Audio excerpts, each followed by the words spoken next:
The Occult Part 3.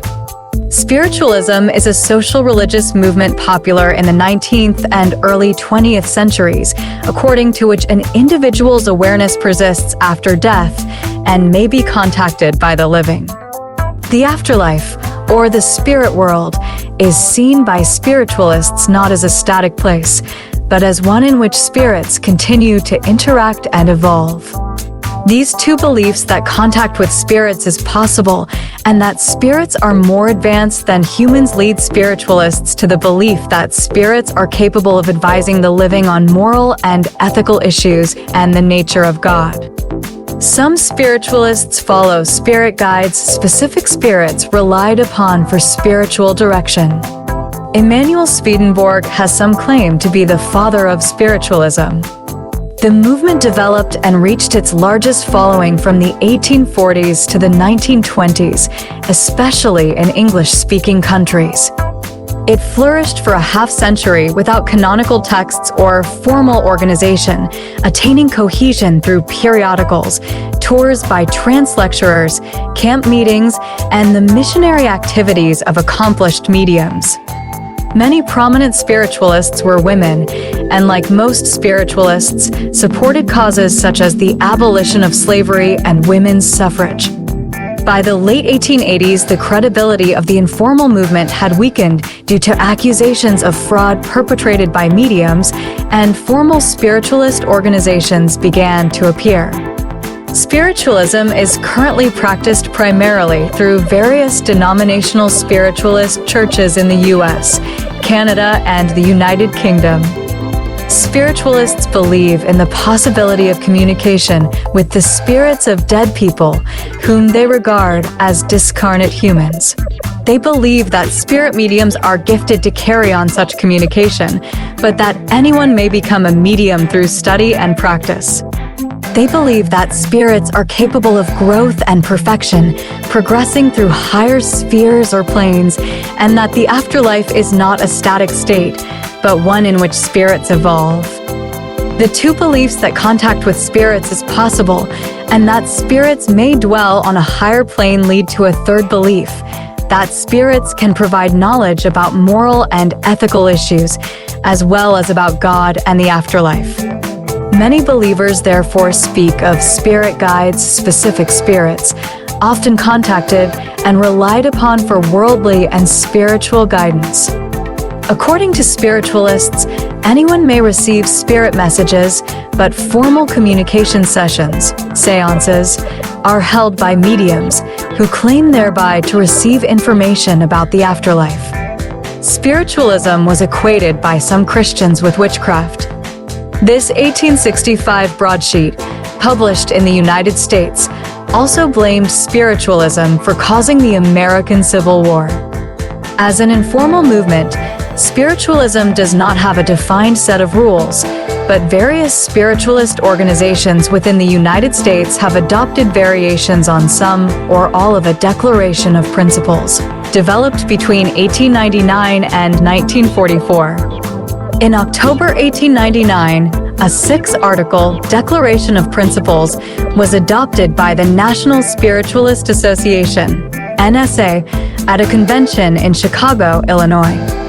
An additional 2 principles were added by the NSA in October 1909 at a convention in Rochester, New York. Then, in October 1944, a 9th principle was adopted by the National Spiritualist Association of Churches at a convention in St. Louis, Missouri. In the UK, the main organization representing spiritualism is the Spiritualists National Union, SNU, whose teachings are based on the 7 principles.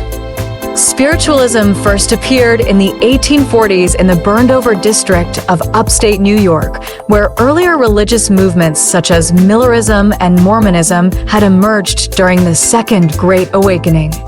Although Millerism and Mormonism did not associate themselves with spiritualism, this region of New York State was an environment in which many thought direct communication with God or angels was possible, and that God would not behave harshly, for example, that God would not condemn unbaptized infants to an eternity in hell. In this environment, the writings of Emanuel Swedenborg, 1688 to 1772, and the teachings of Franz Mesmer, 1734 to 1815, provided an example for those seeking direct personal knowledge of the afterlife. Swedenborg, who claimed to communicate with spirits while awake, described the structure of the spirit world. Two features of his view particularly resonated with the early spiritualists. First, that there is not a single hell and a single heaven, but rather a series of higher and lower heavens and hells. Second, that spirits are intermediates between God and humans, so that the divine sometimes uses them as a means of communication. Although Swedenborg warned against seeking out spirit contact, his work seemed to have inspired in others the desire to do so. Swedenborg was formerly a highly regarded inventor and scientist, achieving several engineering innovations and studying physiology and anatomy. Then, in 1741, he also began to have a series of intense mystical experiences, dreams, and visions, claiming that he had been called by God to reform Christianity and introduce a new church. Mesmer did not contribute religious beliefs, but he brought a technique, later known as hypnotism, that it was claimed could induce trances and cause subjects to report contact with supernatural beings. There was a great deal of professional showmanship inherent to demonstrations of mesmerism, and the practitioners who lectured in mid-nineteenth century North America sought to entertain their audiences as well as to demonstrate methods for personal contact with the divine. Perhaps the best known of those who combined Swedenborg and Mesmer in a peculiarly North American synthesis was Andrew Jackson Davis, who called his system the harmonial philosophy. Davis was a practicing mesmerist, faith healer, and clairvoyant from Blooming Grove, New York. He was also strongly influenced by the socialist theories of Fourierism. His 1847 book, The Principles of Nature, Her Divine Revelations, and A Voice to Mankind Dictated to a Friend While in a Trance State, eventually became the nearest thing to a canonical work in a spiritualist movement whose extreme individualism precluded the development of a single coherent worldview. The Fox Sisters. Spiritualists often set March 31st, 1848, as the beginning of their movement. On that date, Kate and Margaret Fox of Hydesville, New York, reported that they had made contact with a spirit that was later claimed to be the spirit of a murdered peddler whose body was found in the house, though no record of such a person was ever found. The spirit was said to have communicated through rapping noises audible to onlookers. The evidence of the senses appealed to practically minded Americans, and the Fox Sisters became a sensation. As the first celebrity mediums, the sisters quickly became famous for their public seances in New York. However, in 1888, the Fox Sisters admitted that this contact with the spirit was a hoax, though shortly afterward they recanted that admission. Amy and Isaac Post, Hicksite Quakers from Rochester, New York, had long been acquainted with the Fox family and took the two girls into their home in the late spring of 1848. Immediately convinced of the veracity of the sisters' communications, they became early converts and introduced the young mediums to their circle of radical Quaker friends. Consequently, many early participants in spiritualism were radical Quakers and others involved in the mid-19th century reforming movement. These reformers were uncomfortable with the more mainstream churches because those churches did little to fight slavery and even less to advance the cause of women's rights. Such links with reform movements, often radically socialist, had already been prepared in the 1840s, as the example of Andrew Jackson Davis shows. After 1848, many socialists became ardent spiritualists or occultists. The most popular trance lecturer prior to the American Civil War was Cora L. V. Scott, 1840 to 1923. Young and beautiful, her appearance on stage fascinated men. Her audiences were struck by the contrast between her physical girlishness and the eloquence with which she spoke of spiritual matters, and found in that contrast support for the notion that spirits were speaking through her. Cora married 4 times, and on each occasion adopted her husband's last name. During her period of greatest activity, she was known as Cora Hatch. Another spiritualist was Oxa W. Sprague, who was born November 17, 1827, in Plymouth Notch, Vermont. At the age of 20, she became ill with rheumatic fever and credited her eventual recovery to intercession by spirits. An extremely popular trance lecturer, she traveled about the United States until her death in 1861. Sprague was an abolitionist and an advocate of women's rights. Another spiritualist and trance medium prior to the Civil War was Paschal Beverly Randolph, 1825 to 1875, a man of mixed race who also played a part in the abolitionist movement. Nevertheless, many abolitionists and reformers held themselves aloof from the spiritualist movement. Among the skeptics was abolitionist Frederick Douglass. Another social reform movement with significant spiritualist involvement was the effort to improve conditions of Native Americans. Catherine Troy writes in a study of Indian ghosts and seances, "Undoubtedly, on some level spiritualists recognized the Indian specters that appeared at seances as a symbol of the sins and subsequent guilt of the United States in its dealings with Native Americans." Spiritualists were literally haunted by the presence of Indians. But for many, that guilt was not assuaged. Rather, in order to confront the haunting and rectify it, they were galvanized into action. The political activism of spiritualists on behalf of Indians was thus the result of combining white guilt and fear of divine judgment with a new sense of purpose and responsibility.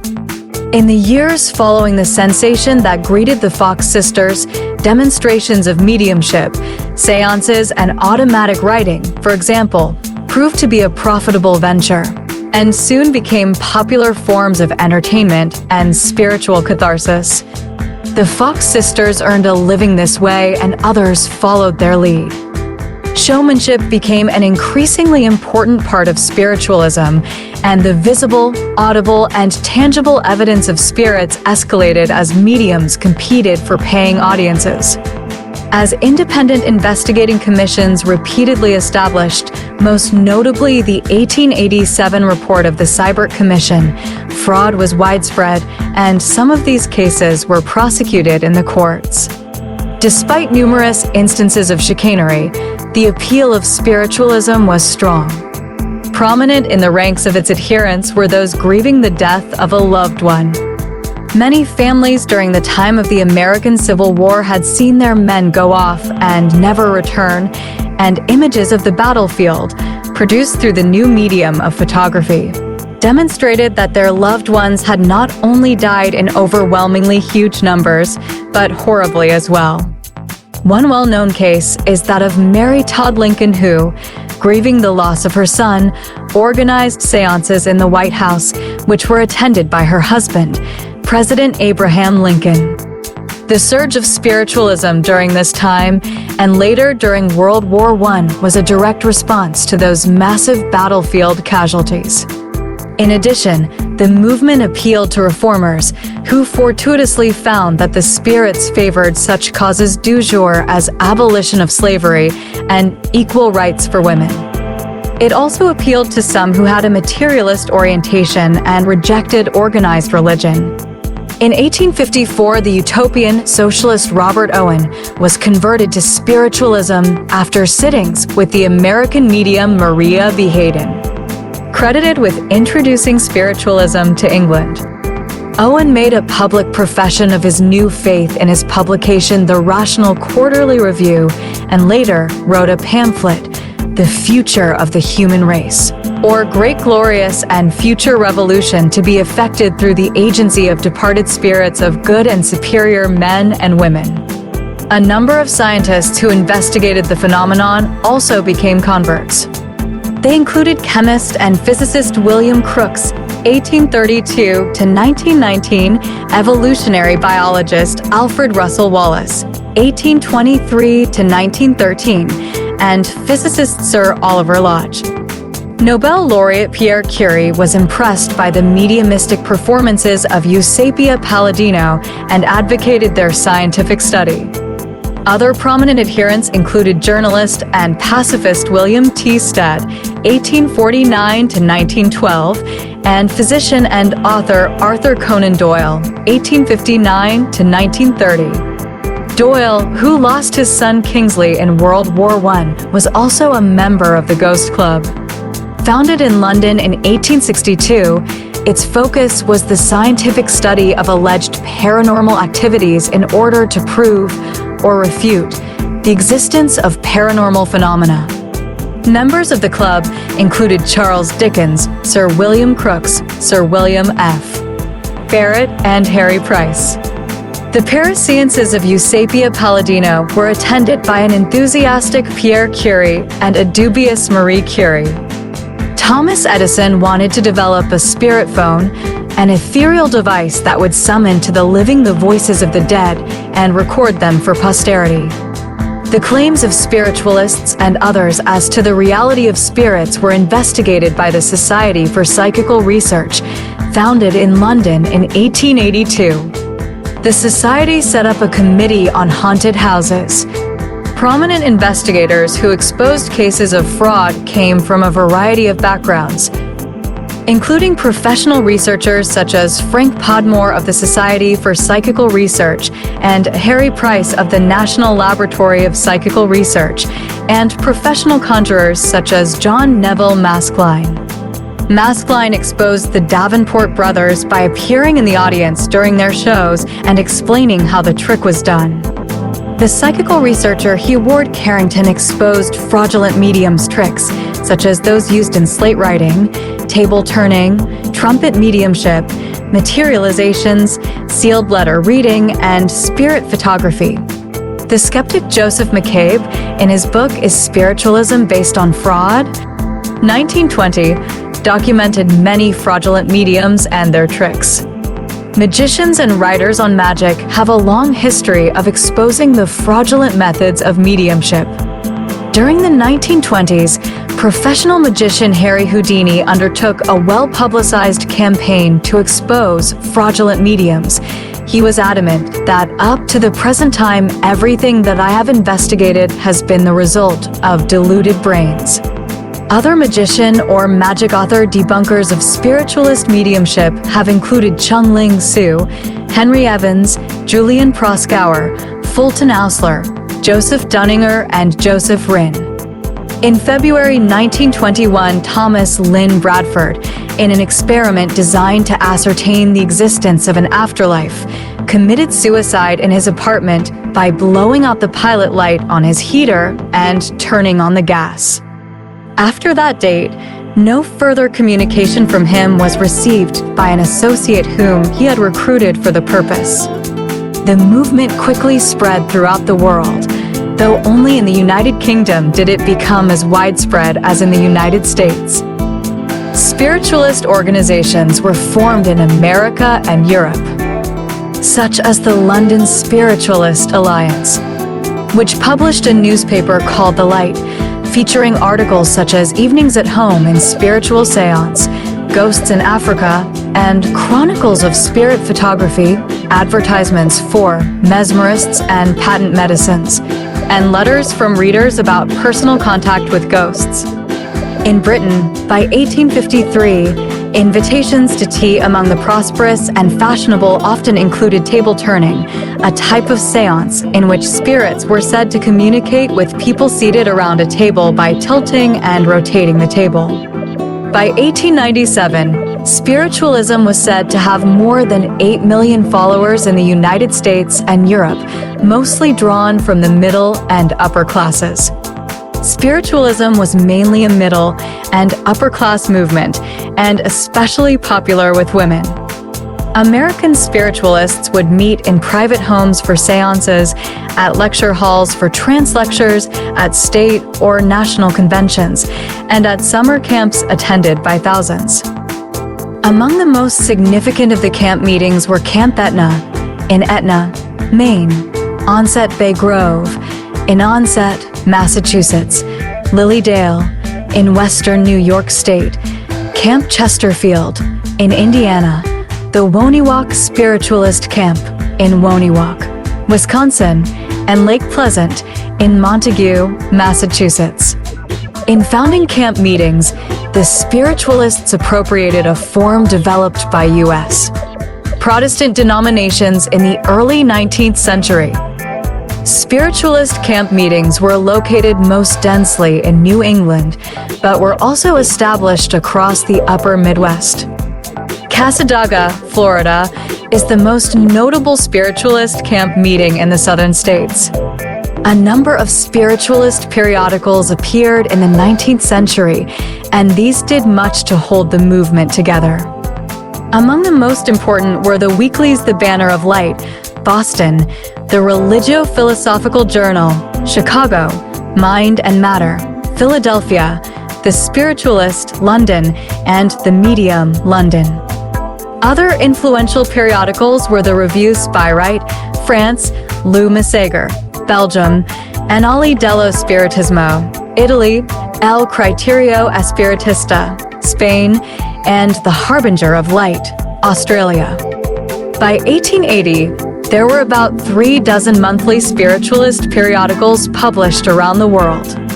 These periodicals differed a great deal from one another, reflecting the great differences among spiritualists. Some, such as the British Spiritual magazine, were Christian and conservative, openly rejecting the reform currents so strong within spiritualism. Others, such as Human Nature, were pointedly non-Christian and supportive of socialism and reform efforts. Still others, such as the Spiritualist, attempted to view spiritualist phenomena from a scientific perspective, eschewing discussion on both theological and reform issues.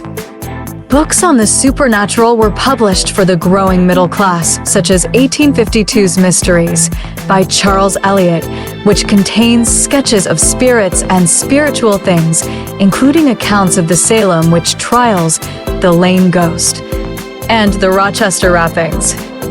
The Night Side of Nature by Catherine Crowe, published in 1853, provided definitions and accounts of wraiths, doppelgangers, apparitions, and haunted houses. Mainstream newspapers treated stories of ghosts and haunting as they would any other news story. An account in the Chicago Daily Tribune in 1891, sufficiently bloody to suit the most fastidious taste, tells of a house believed to be haunted by the ghosts of 3 murder victims seeking revenge against their killer's son, who was eventually driven insane. Many families, having no faith in ghosts, thereafter moved into the house, but all soon moved out again. In the 1920s, many psychic books were published of varied quality.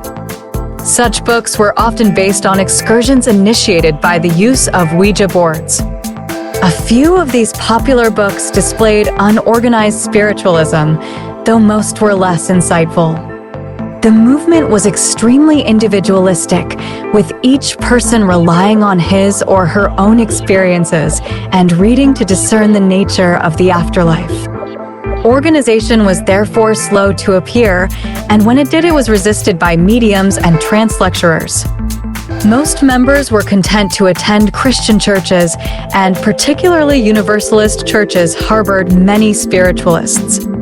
As the spiritualism movement began to fade, partly through the publicity of fraud accusations and partly through the appeal of religious movements such as Christian Science, the spiritualist church was organized. This church can claim to be the main vestige of the movement left today in the United States. London-born Emma Hardinge Britten, 1823-99, moved to the United States in 1855 and was active in spiritualist circles as a trance lecturer and organizer. She is best known as a chronicler of the movement's spread. especially in her 1884 19th century miracles, spirits, and their work in every country of the earth, and her 1870 modern American spiritualism, a detailed account of claims and investigations of mediumship beginning with the earliest days of the movement. Spiritualists reacted with an uncertainty to the theories of evolution in the late 19th and early 20th century. Broadly speaking, the concept of evolution fitted the spiritualist thought of the progressive development of humanity.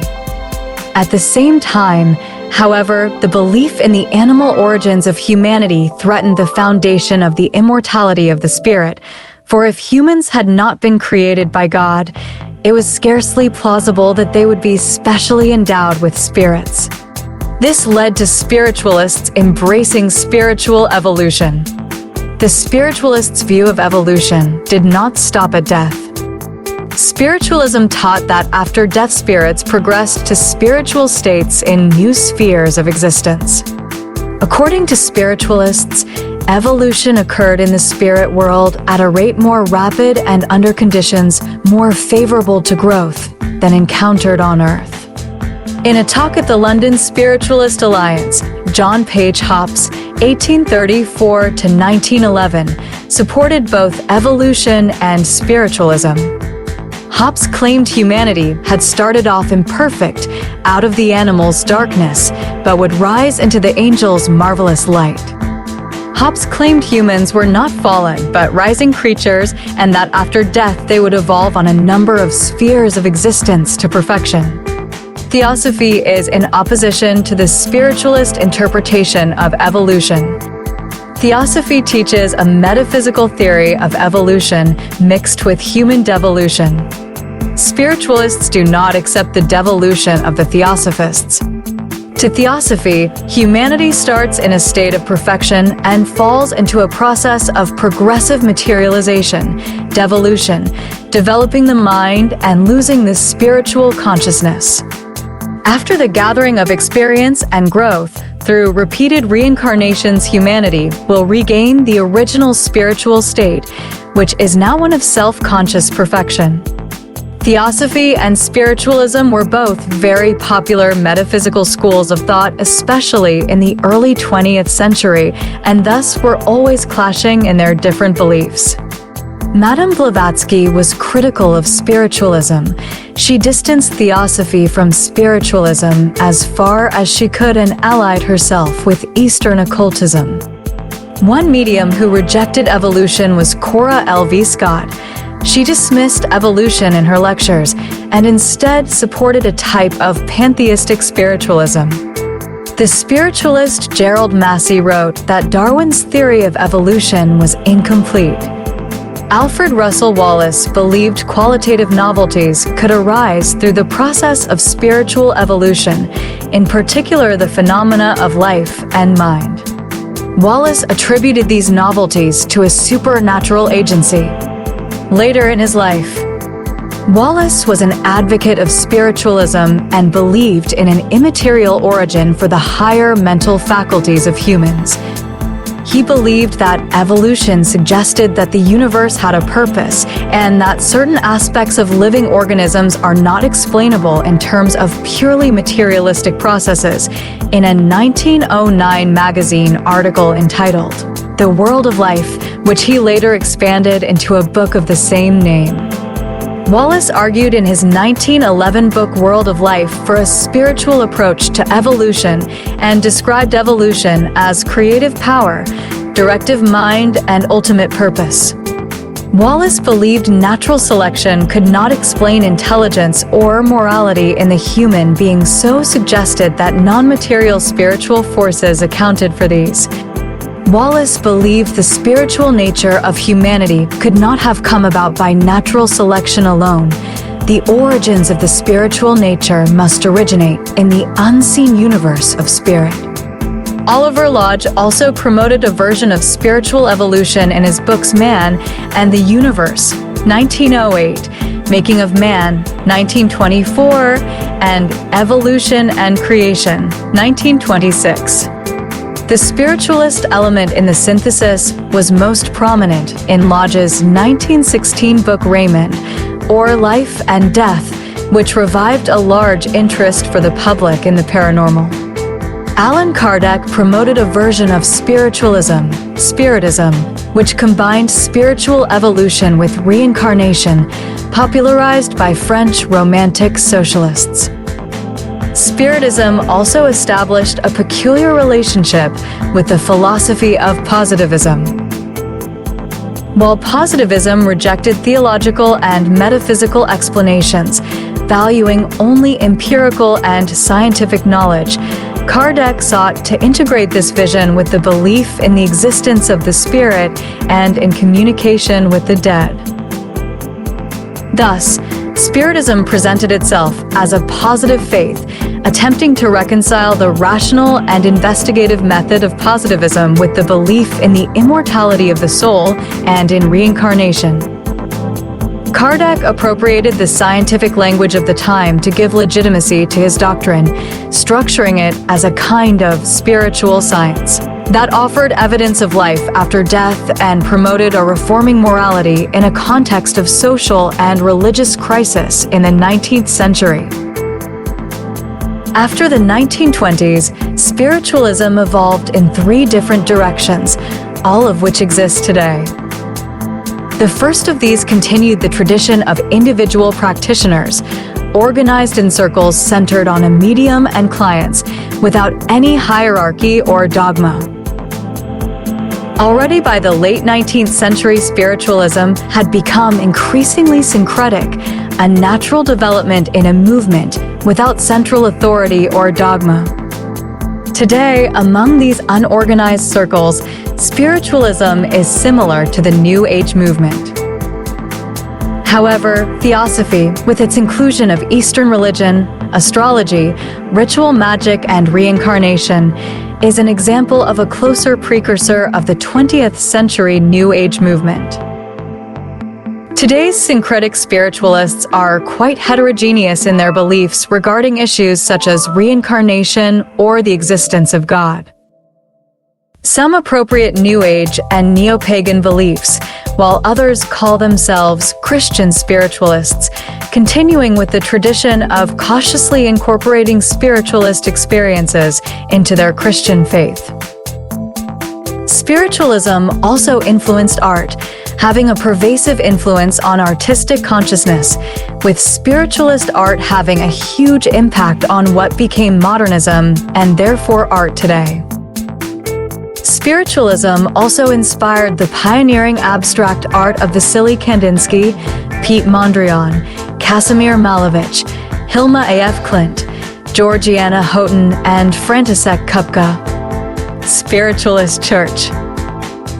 The second direction taken has been to adopt formal organization, patterned after Christian denominations, with established liturgies and a set of 7 principles and training requirements for mediums. In the United States, the spiritualist churches are primarily affiliated either with the National Spiritualist Association of Churches or the loosely allied group of denominations known as the Spiritual Church Movement in the UK. The predominant organization is the Spiritualists' National Union, founded in 1890.